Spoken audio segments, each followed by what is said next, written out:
सुप्रभात एवं जय हिंद बच्चों आज की इस कक्षा में हम श्लेष अलंकार के बारे में पढ़ेंगे। इसके पहले हमने एक वीडियो बनाई थी, उसमें हमने अनुप्रास और यमक अलंकार आपको पढ़ाया था। अब इसमें आज हम लोग श्लेष अलंकार के बारे में पढ़ेंगे। ये पार्ट 2 है, ठीक है। श्लेष अलंकार क्या होता है, कितने प्रकार का होता है, विस्तार से हम लोग यहाँ पर जानेंगे, ठीक है। तो आइए आपकी वीडियो शुरू करते हैं। वीडियो अच्छी लगे तो लाइक कर, अपने दोस्तों में शेयर करें। चैनल पर नए हैं तो चैनल को सब्सक्राइब करना ना भूलें, ठीक है। देखिए श्लेष अलंकार क्या होता है, जहाँ किसी शब्द के एक से अधिक अर्थ निकले वहाँ श्लेष अलंकार होता है। सीधा सीधा अगर एक ही शब्द है और उस एक शब्द के एक से अधिक अर्थ निकल रहे हैं तो वहाँ पर क्या होगा, श्लेष अलंकार होगा। और जैसे मैं आपको एग्जाम्पल के द्वारा समझाने का प्रयास कर रहा हूँ कि चरण धरत चिंता करत चितवत चारी हूँ और सुबरन को खोजत फिरत कवि व्यभिचारी चोर। अब यहाँ पर देखिए एक शब्द है सुबरन, लेकिन यहाँ पर सुबरन के एक से अधिक अर्थ हैं, जिसके कारण यहाँ पर श्लेष अलंकार है। जैसे यहाँ सुबरन के 3 अर्थ हैं। पहला है सुंदर वर्ण, दूसरा है सुंदर स्त्री और तीसरा है सोना। सुबरन मतलब सुवर्ण यानी सुंदर वर्ण, न सुबरन यानी अच्छी वर्ण वाली यानी स्त्री, और सुबरन यानी जो सोने का बना हुआ है। तो यहाँ पर सुबरन शब्द के 3 अर्थ हैं, जिसके कारण यहाँ पर क्या है, ये श्लेष अलंकार है, ठीक है। उसके बाद देखिए श्लेष अलंकार कितने प्रकार के होते हैं, तो ये 2 प्रकार के होते हैं, अभंग श्लेष और सभंग श्लेष। अब अभंग श्लेष क्या होता है, तो जहां श्लिष्ट पदों का बिना खंड किए 2 या 2 से अधिक अर्थ प्राप्त हो वहां अभंग श्लेष होता है। अब मतलब नहीं, भंग मतलब भंग करना, तोड़ना, खंड करना। यानी जब श्लिष्ट पद क्या होते हैं, अब यहाँ पर देखिए जैसे माया महा ठगनी हम जानी, तिरगुन फांस लिए डोले बोले मधुर बानी। अब यहाँ पे तिरगुन शब्द जो है वो श्लिष्ट पद है। क्या है, श्लिष्ट पद। श्लिष्ट का मतलब होता है कि ऐसा शब्द जिसके एक से अधिक अर्थ हो, ऐसे शब्द को हम श्लिष्ट पद बोलते हैं, ठीक है।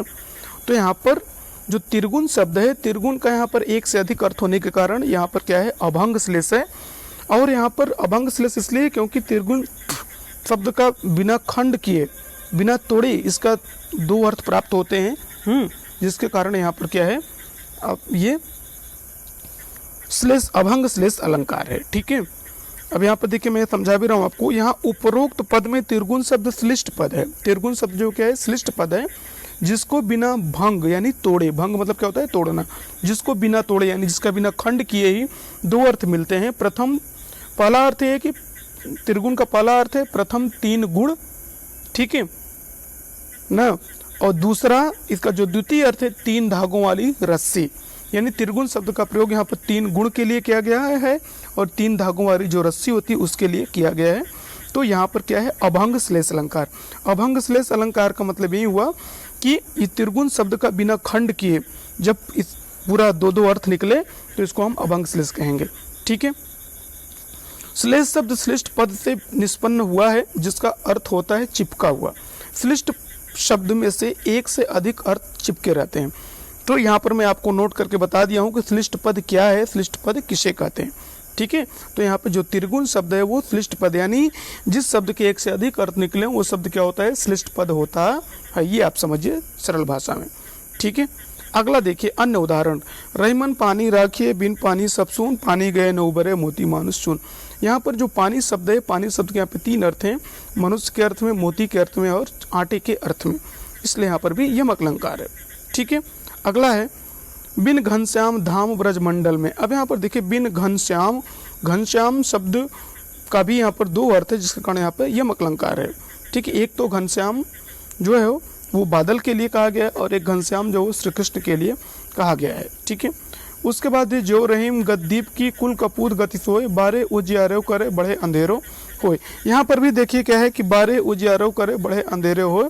बारे शब्द का और बढ़े शब्द के यहाँ पे 2 अर्थ हैं, जिसके कारण यहाँ पर भी क्या है, यमक अलंकार है। अगला है मेरी भव बाधा हरो राधा नागर सोए, जा तन की झाई परे श्याम हरि दुर्ति कोय। इसी तरीके से यहाँ पर भी क्या है, ये सभंग श्लेष अभंग श्लेष अलंकार है, ठीक है। अब देखिए अगला है सभंग श्लेष। सभंग श्लेष यानी जहाँ पर श्लिष्ट पदों का खंड करने पर उसका अर्थ प्राप्त हो तो उसको सभंग श्लेष कहते हैं। श्लिष्ट पदों को तोड़ने पर उसका अर्थ प्राप्त हो, ना, और जहाँ बिना तोड़े ही प्राप्त हो जाए वो अभंग श्लेष, और जहाँ तोड़ने पे प्राप्त हो वो सभंग श्लेष। तो ये सभंग श्लेष है।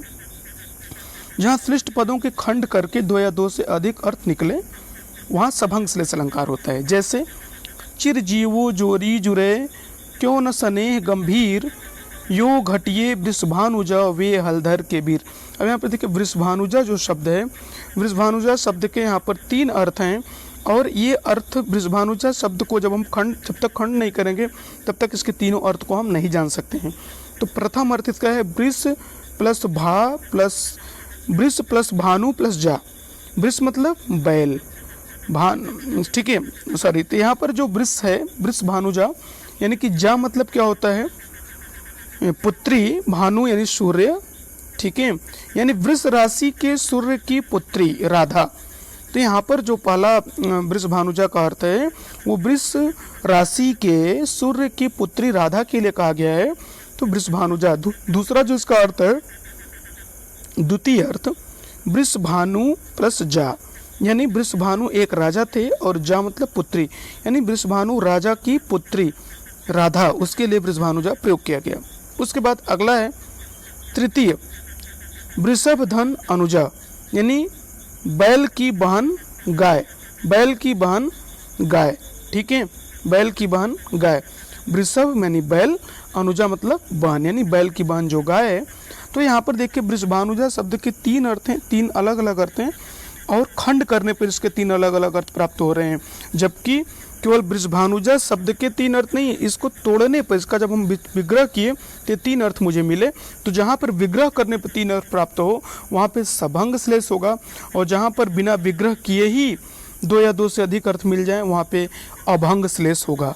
अभंग का मतलब ही होता है बिना भंग किए, बिना तोड़े, और सभंग का मतलब होता है जिसको तोड़ा जाए, तोड़ने पर अर्थ निकले तो वो सभंग होता है। ठीक है, तो उम्मीद करते हैं दोस्तों आपको समझ में आया होगा। अगर किसी तरह कोई समस्या हो तो कमेंट करके जरूर बताइएगा। वीडियो अच्छी लगी तो लाइक करें, अपने दोस्तों में शेयर करें, और चैनल पर नए हैं तो चैनल को सब्सक्राइब करना ना भूलें।